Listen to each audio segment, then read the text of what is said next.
Je vais vous parler de l'association qui est née il y a maintenant 4 ans. En fait, plutôt d'une demande bizarrement au départ médicale parce qu'on n'avait pas d'interlocuteur de patients officiel et qu'on connaît bien sûr nos patients dans le cabinet, mais qu'on avait aussi besoin parfois de l'avis des patients au sens plus large et général.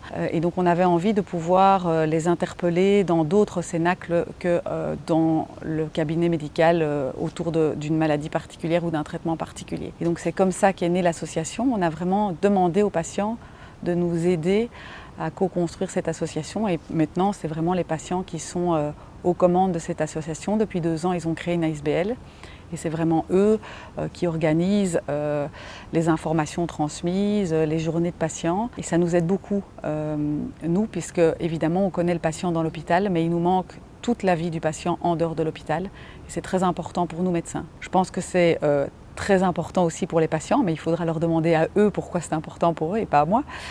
Mon sentiment, c'est que évidemment, il n'y a pas mieux comme expert d'une maladie que quelqu'un qui a eu cette maladie. Et donc pour les patients, échanger avec d'autres patients, avec d'autres accompagnants, c'est évidemment un complément des informations qu'ils reçoivent des médecins, un complément de soutien, une manière d'être compris que nous, on ne peut pas leur offrir. On essaye bien sûr de les écouter, mais ce n'est pas la même chose que de partager un parcours de vie que nous, on ne connaît évidemment pas dans son entièreté.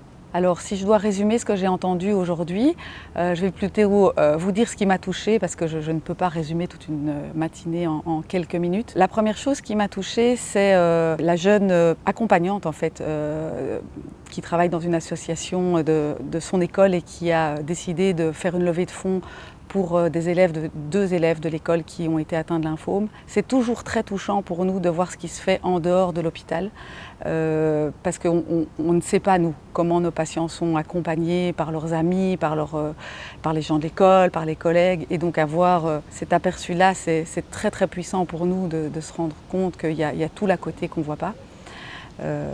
Voilà, ça c'était très émouvant. Et alors, évidemment, la troisième partie, c'est la partie questions-réponses des patients parce qu'il y a des mots qui sont utilisés qui sont réellement instructifs pour nous. J'ai relevé 3 mots importants. Il y a un patient qui a parlé de la notion de petit cancer. Dans son entourage, on disait qu'il avait eu un petit cancer.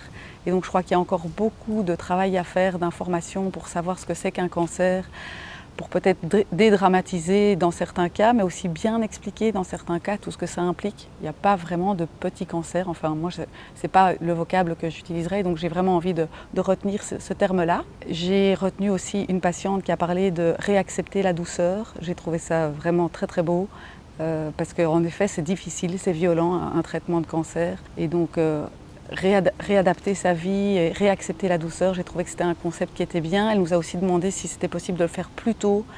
Et donc voilà, pour nous, c'est une leçon aussi d'entendre ça. Et alors le troisième terme que j'ai beaucoup aimé, c'est que nous, on dit toujours les accompagnants, quand on parle des personnes qui viennent avec les malades en consultation. Et il y a un patient qui a dit « mon accompagnatrice » ou mon accompagnateur. Et en fait, je me suis dit, pendant la présentation, je vais regarder c'est quoi la différence. Et il y a une vraie différence. Un accompagnant, il est là, il est à côté, mais l'accompagnateur, il guide la personne. Et je pense que vraiment, les accompagnants font ça, beaucoup. C'est un vrai parcours pour eux aussi. Et donc, il y a tout un pan d'exploration à avoir autour de ces accompagnateurs et accompagnatrices. Voilà, ça, ce sont les éléments qui m'ont touchée ce matin.